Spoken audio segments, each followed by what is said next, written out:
Country in the world today where I'm sad to say the state sponsors Islamophobia, and that is India.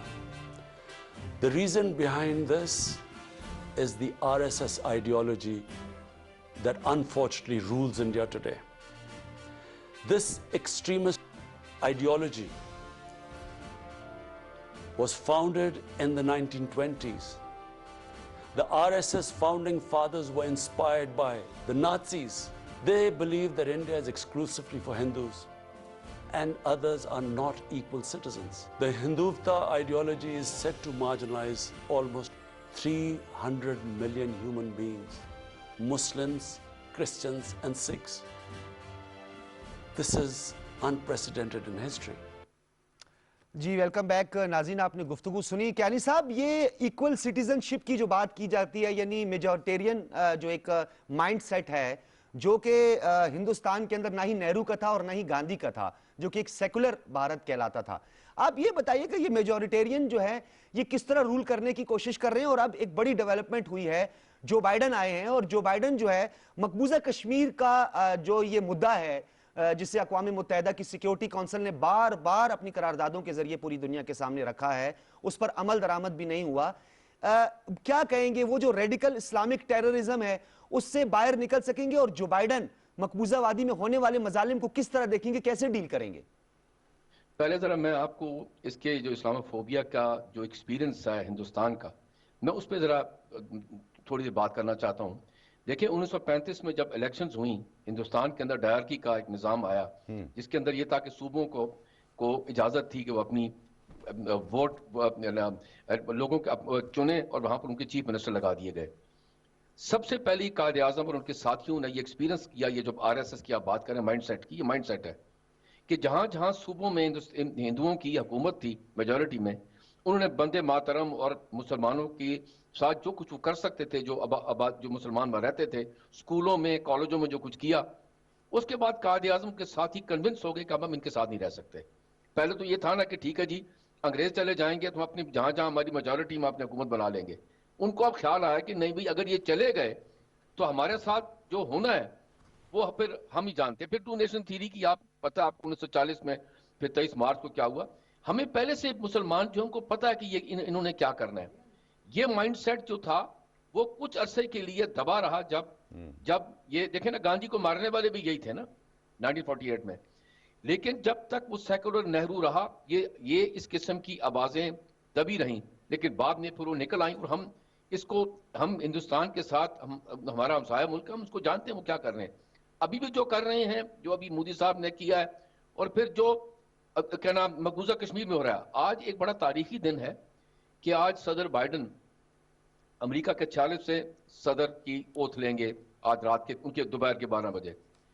تو ہمیں اب چاہیے کہ ہمیں اس فرق نظر آئے گا اس لیے کہ انہوں نے پہلے سے ہی جو صدر بائیڈن نے یہ ہیومن رائٹس کے اوپر اور جو سیاہ فام لوگ ہیں دوسرے مسلمانوں کے متعلق بھی بڑی پازیٹیو باتیں کی ہیں. انہوں نے آتے ساتھ میرے خیال جو ایگزیکٹو آرڈرز نکالنے ہیں جو دستخط کرنے ہیں انہوں نے یہ بھی ہے جو بین لگایا ہوا تو مسلمان یہاں نہیں آ سکتے اور سیاہ فام کے ساتھ جو کچھ ہوتا رہا ہے اس کے لیے انہوں نے ایک ویزیبل کام کیا ہے. وہ یہ تھا کہ انہوں نے کئی سیاہ فام لوگوں کو اپنی کیبنٹ میں لے. سب سے امپورٹنٹ کیبنٹ میں جو سیکرٹری ڈیفنس ہیں وہ ریٹائرڈ جنرل آسٹن ہے اور وہ بھی کل جب کنفرمیشن ہو رہی تھی سینٹ کے اندر انہوں نے پاکستان کے متعلق کافی پازیٹیو طریقے سے باتیں کی کہ دیکھیں ہم ان کے فوجیوں کو ٹریننگ دینی چاہیے اور افغانستان میں پاکستان کا بڑا امپورٹنٹ رول ہے اور اس کے لیے ان کو کانفیڈنس بلڈ کرنے کے لیے ہمیں ان کے ساتھ اپنی جو کوآپریشن ہے اسے انلارج کرنا چاہیے.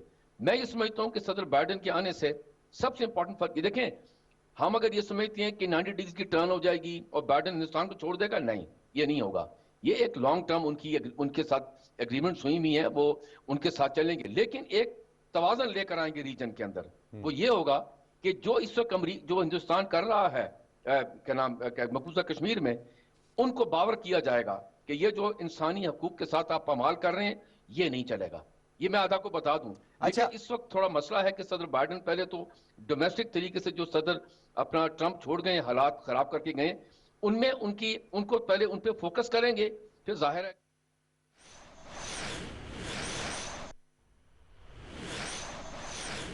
وزیر اعظم عمران خان کی کیڈٹ کالج وانا میں صحافیوں سے خصوصی گفتگو. آئیے آپ کو لیے چلتے ہیں. سر اپوزیشن مولانا فضل الرحمان سمیت آپ پر اسرائیل سے فنڈنگ کا الزام لگاتے ہیں. آپ کی ٹیم جو ہے وہ صرف ٹی وی کے اوپر ان کو رپلائی کرتی ہے. قانونی ٹیم آپ کے پاس اتنی بڑی ہے, ابھی تک اس کی طرف سے کوئی کارروائی نہیں کی گئی. اور ساتھ ساتھ فری ہینڈ دیا تھا مولانا صاحب کو آپ نے اسلام آباد میں, وزیر داخلہ سے بھی آپ نے مشاورت کی تھی. بڑی ایکٹیو وزارت داخلہ ہمیں نظر آئی پچھلے 2-3 دنوں میں. تو اگلا جو پی ڈی ایم کا لانگ مارچ ہوگا یہی 2,000-3,000 لوگوں کا, تو اس میں کیا فری ہینڈ ہوگا یا کوئی اور اسٹریٹجی ہوگی؟ پی ڈی ایم کو اب درخواست کروں گا کہ آگے سے اب آپ نے کچھ کرنا نا تو مجھے بتا دینا, ہم تھوڑے اپنے کارکن بھیج دیں گے آپ کے پاس, بجائے وہ 500 روپے دے کے اور بیچاروں کو لوگوں کو دھوکے میں لانا. ہم اپنے کارکنوں کو کہیں گے جائے حوصلہ افزائی کر دیں ان کی, کیونکہ مجھے افسوس ہوتا ہے, ترس آتا ہے دیکھ کے اتنے 11 پارٹیز مل کے تو اتنے سے لوگ اکٹھے کرتے ہیں. اور دوسری چیز, مولانا فضل الرحمان کی طرف میں صرف ایک بات کہنا چاہتا ہوں کہ یہ جتنا اسلام کو نقصان پہنچا رہا ہے نا, کوئی دشمن نہیں پہنچا سکتا. اسلام کے نام پہ بیچارے مدرسوں کے اسٹوڈنٹس کو لے آتے ہیں پکڑ کے, ان کو یہ نہیں پتا ہوتا وہ آئے کیوں ہیں, ان کا کیمرہ جا کے ان کو یہ نہیں پتا کہ جی کھڑے کیوں ہیں. یعنی اس طرح لوگ, یہ پالیٹکس ہو رہی ہے کہ آپ ان کو اٹھا کے لے آتے ہیں, پھر لوگوں کو بلیک میل کرتے ہیں, کیونکہ ساری وقت پاور میں سارے ڈرتے تھے اس سے, تو ہمیشہ پاور میں رہا ہے. اور یہ پاور میں رہا کیوں ہے؟ صرف پتہ چلوا لیں کہ اس کی جائیدادیں کتنی ہیں, اس نے کتنا پیسہ بنایا, صرف یہ دیکھ لیں. یہ بتا دے کہ اس کی اربوں روپے کی جائیداد آئی کدھر سے ہے. تو وہی کوشش ہے, اس کی 2 کوشش ہے, ایک واپس آنا پاور میں کسی طرح تاکہ پھر پیسہ بنائے, اور دوسرا بلیک میل کرنا تاکہ میں اسے اتنا خوف زدہ ہو جاؤں کہ یہ ہم اس کو این آر او دے دیں. یہ سارے این آر او کا ڈرامہ کر رہے ہیں, اور پبلک آپ ہماری پبلک کو یہ انڈر ایسٹیمیٹ کرتے ہیں. ہماری پبلک وہ ہے جو سمجھدار ہے, وہ اگر ہماری کوئی کرپشن بچائے گا, جو لوگوں کا پیسہ لوٹے گا اس کے خلاف تو نکلیں گے, لیکن کسی کی چوری بچانے کے لیے پبلک نہیں نکلنے لگی. اب میں آپ کو آتا ہوں یہ فون اور فنڈنگ کیس کے اوپر. میں بڑا شکر گزار ہوں اس اپوزیشن کا کہ انہوں نے یہ کیس اٹھایا ہے. میں چاہتا ہوں کہ اب سب کے سامنے آئے کہ تحریک انصاف کی فنڈ ریزنگ کدھر سے آئی, اور یہ مولانا فضل الرحمان کی کدھر سے آئی, اور یہ 2 پارٹیز کی کدھر سے آئی. سب کا دودھ پانی کا پانی ہونا چاہیے. پتہ ہونا چاہیے کہ ایک پاکستان میں پارٹی ہے جو واقعی پولیٹیکل فنڈ ریزنگ کرتی ہے. یہ جو ہمیں کہتے ہیں نا کہ جی وہ کسی یہودی کا نام آگے, پیسے کیسے اکٹھے کرتے ہیں ساری دنیا کے اندر پولیٹیکل پارٹیز. وہ ڈنرز کرتی ہیں, ڈنر پہ لوگ آتے ہیں, لوگ آ کے ٹیبلز خریدتے ہیں, اس سے پیسے سے وہ پیسہ ہوتا ہے جو پارٹیز اکٹھا کرتی ہیں. ساری دنیا میں ایسا ہی. انہوں نے کیسا پیسہ اکٹھا کیا یہ بتائیں. ہم نے ہمارے پاس 40,000 نام ہیں جن لوگوں نے پیسے دیے ہوئے ہیں, اور یہ سارے, اور اوورسیز پاکستانی فورن فنڈنگ نہیں ہے, ہمارے اوورسیز پاکستانیوں نے پیسے دیے. ان کا مجھے پتا انہوں نے کیسا پیسہ اکٹھا کیا, اور انشاءاللہ جیسی یہ چیزیں انکشاف سامنے آئے گا ساری قوم کو پتا چلے گا کہ کس نے اس ملک میں صحیح طرح پیسہ اکٹھا کیا. اچھا سر, رضوان غلزئی ایکسپریس نیوز سے ہوں. 2.5 سال آپ کی گورنمنٹ میں ہو گئے, ہم نے دیکھا جو نیشنل ایشوز آپ نے پرائیورٹائز کیے اور خود ان کو آپ نے ایکسپیڈائٹ کیا, ان کے تو ریزلٹس آئے, لیکن عوام کا ڈائریکٹ تعلق آپ کی صوبائی حکومتوں سے ہے. ایک تاثر یہ ہے کہ ہر چیز کے لیے آپ کی طرف دیکھا جاتا ہے, تو کیا جو سروس ڈیلیوری کے معاملات تھے اس میں آپ کی صوبائی حکومتیں زیادہ بہتر پرفارم نہیں کر سکتی تھیں؟ اب 2.5 سال گزر چکے ہیں, وہاں پہ تو چلیں آپ کے بہت سارے ایشوز سسٹم سے ریلیٹڈ تھے, لیکن صوبائی حکومتوں میں آپ کے پاس بہتر اچھا اختیار بھی تھا. تو سر صوبائی حکومتوں کے حوالے سے یہ بتائیں کہ وہ آپ کی طرف ہی کیوں دیکھتی ہیں, خود سے بھی کوئی انیشیٹوز کیوں نہیں لیتے؟ دیکھیں, 2 چیزیں سمجھ آئیں. ایک تو جس طرح کا پاکستان کو چیلنج ملا تھا جب ہم آئے ہیں, جو پاکستان کے سامنے جو مسئلے مسائل تھے, وہ پاکستان کی تاریخ میں کسی حکومت کو نہیں ملا. سب سے بڑا چیلنج کیا تھا کہ جو ہمارا کرنٹ اکاؤنٹ ہے, یعنی کہ جو بیرونی خسارہ ہے, وہ پاکستان کی تاریخ میں سب سے زیادہ تھا, $20 ارب. اس کے علاوہ جو ہمارے پر قرضے چڑھے ہوئے تھے وہ پاکستان کی تاریخ میں سب سے زیادہ تھا, اور اس کا مسئلہ کیا تھا کہ ہمیں قرضوں کی قسطیں دینی پڑ رہی تھی, ان کے لیے وہ قرض ہے. سو بوجھ 2 پڑے ہوئے تھے.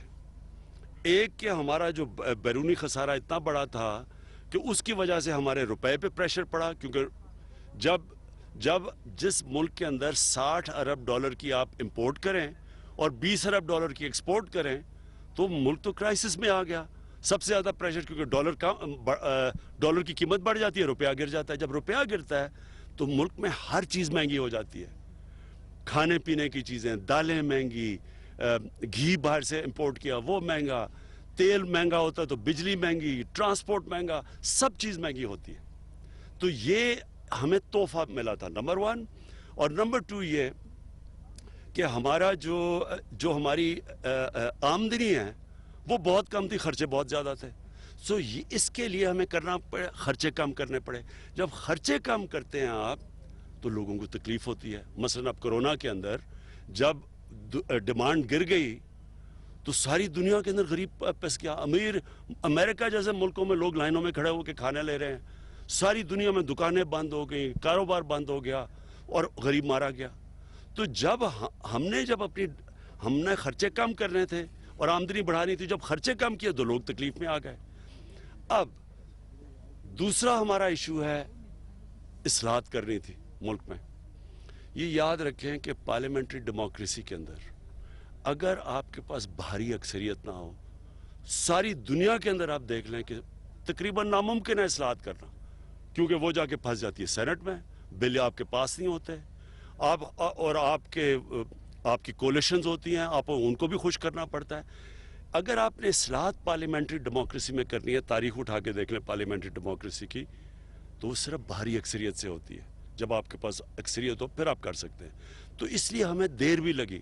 اور اس کے اوپر آ گیا 18th امینڈمنٹ. 18th امینڈمنٹ میں کیا ہوا کہ جو سینٹر سے پاور تھی وہ چلے گی صوبوں میں.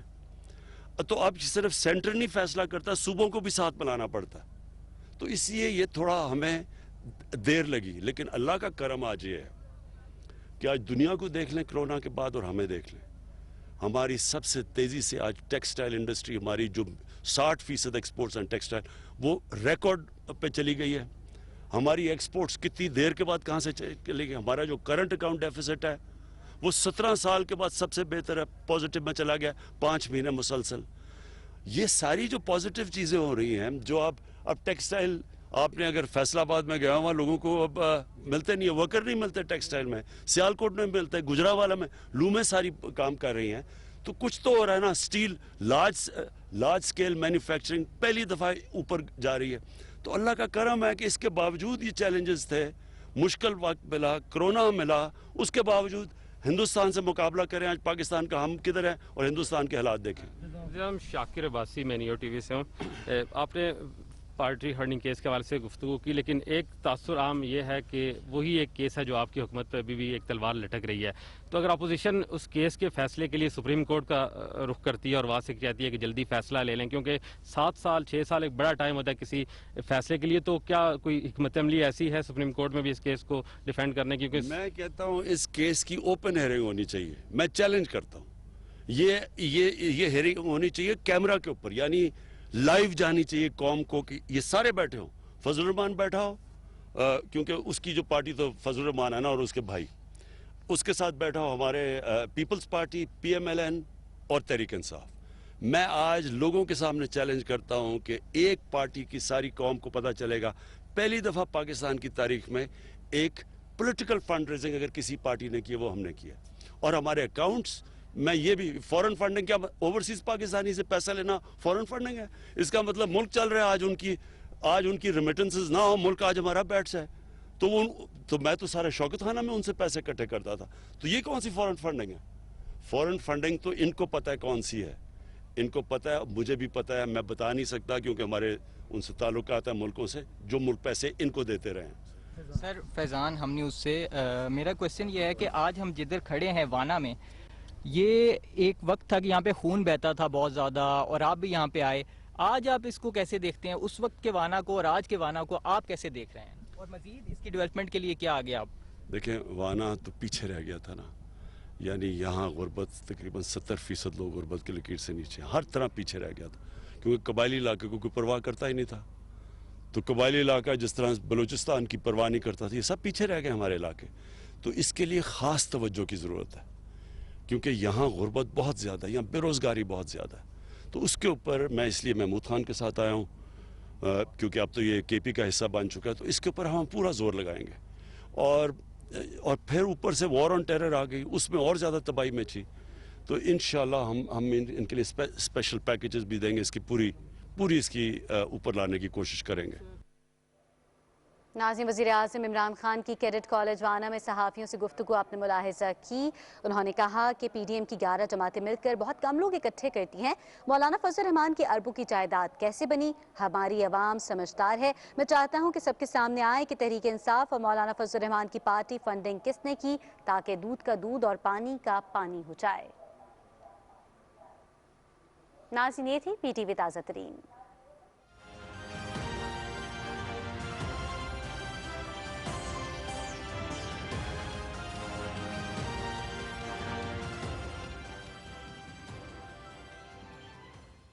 جیسے لوگوں کو جس میں انہوں نے لے جا کے رکھنا تھا, یہ تو کووڈ-19 نہ آتا تو شاید انڈیا کے اندر جو سچویشن چل رہی تھی یہ بہت زیادہ وارس ہو جاتی, خاص طور پہ مائنارٹیز کے لیے, مسلمانوں کے لیے بہت زیادہ ہو جاتی.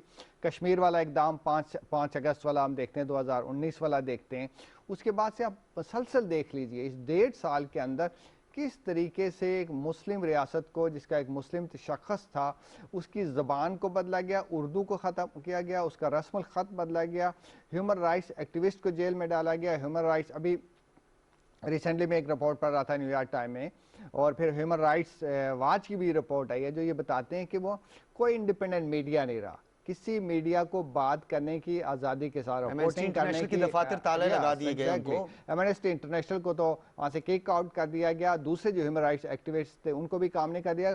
کوئی پولیٹیکل سپیس نہیں چھوڑی. ہوتا ہے نا کہ کوئی پولیٹیکل آپ اپنا نقطہ نظر تو بیان کرتے ہیں, آپ میڈیا میں کر سکتے ہیں, سوشل میڈیا میں آپ بات کرتے ہیں, ان کو بھی آپ اٹھا کے 2 سال کے لیے جیل میں وہ ڈال دیتے ہیں, ان کے اوپر پبلک سیفٹی ایکٹ لگا دیتے ہیں.